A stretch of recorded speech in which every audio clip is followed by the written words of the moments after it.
Hidden in the side valley of the Indus in the very north of India is the monastery of Hemis.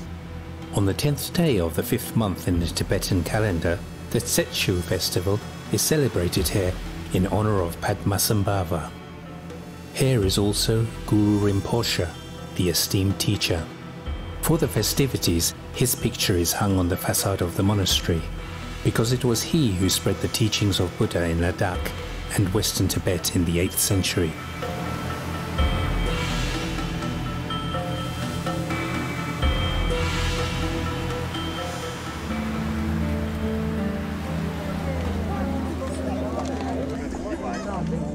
Not only do the people from the surrounding area come to the festival, but also tourists, because Leh, the capital of Ladakh, is only 40 kilometers away. Everyone first visits the Lakang, the prayer room, which should not be entered with shoes.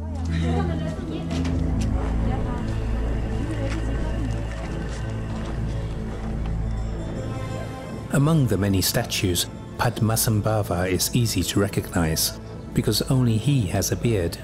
The historical Buddha Sakyamuni can be recognized by his long earlobes.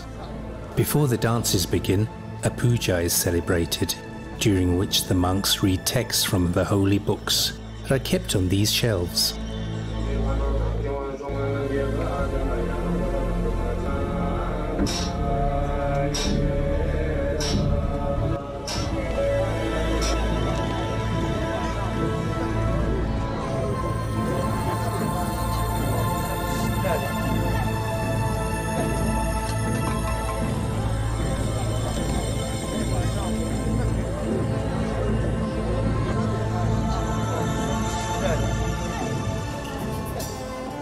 Now the monks dress in costumes made in heavy brocade fabrics, and depending on the deity they are going to represent, they put on the respective masks or hats, and also prepare the ritual objects they intend to hold in their hands during the dance.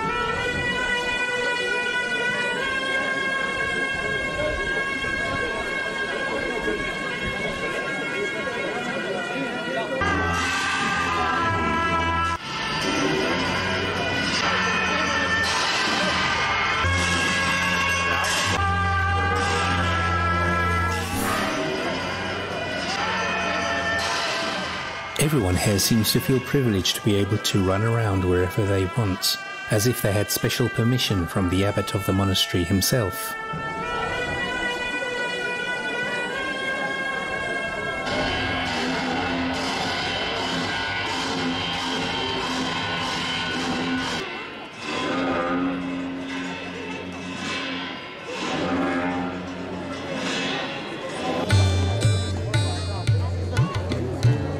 The local audience uses the breaks to improve their karma by rotating these prayer cylinders and murmuring mantras. To register their number, they use these rosaries with 108 beads, a holy number for Buddhists and Hindus.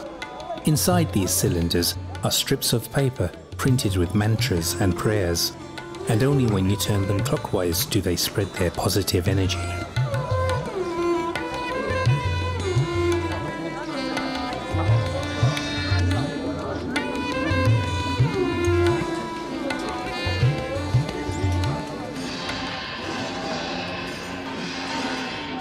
In the middle of the fairground, offerings to the gods have been placed. Bowls filled with barley grains or water, incense, a butter lamp and the tormas, and cakes made from barley dough, which are said to taste good to the gods.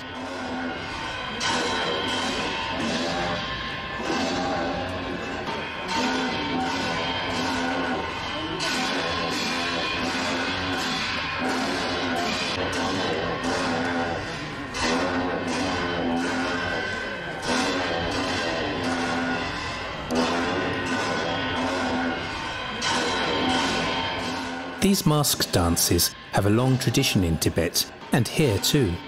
They were already practiced by the followers of Bon, a pre-Buddhist religion. But in this case, they celebrate the victory of the Buddhist faith over the animist traditions with their demons and evil spirits, which have always unsettled the valleys of the Himalaya.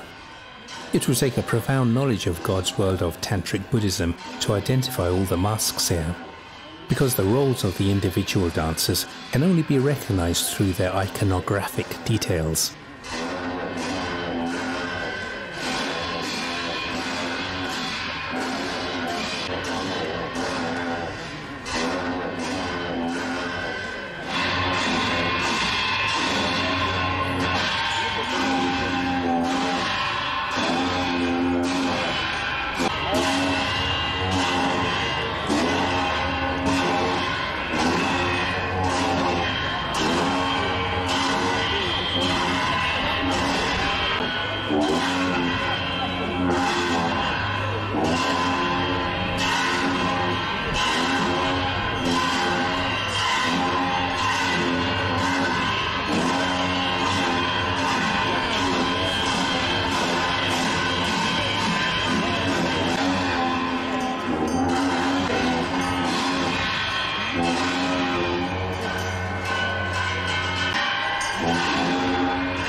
Instruments that should never be missing here are these dungchen, copper trombones, similar to our alp horns.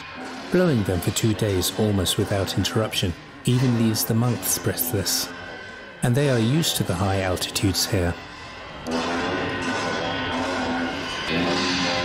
Some novices follow this spectacle with particular interest, because sooner or later it will be their turn too.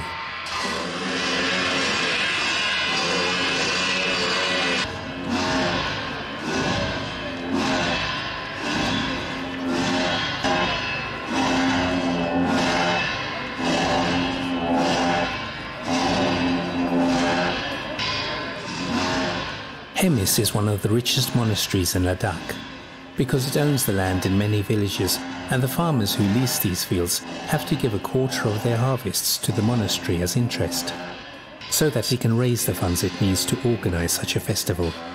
And monks from other monasteries who help to make the festival a success here must also be fed.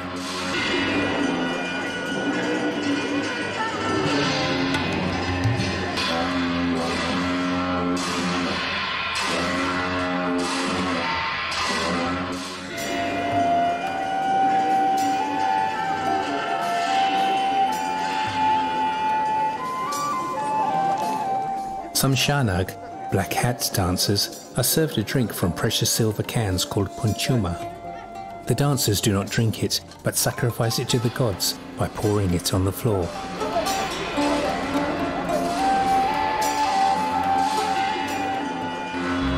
One by one, the dancers return to the monastery building. The rituals were also celebrated according to the rules this year. The Tsechu festival of Hermes can still be described as an authentic religious festival.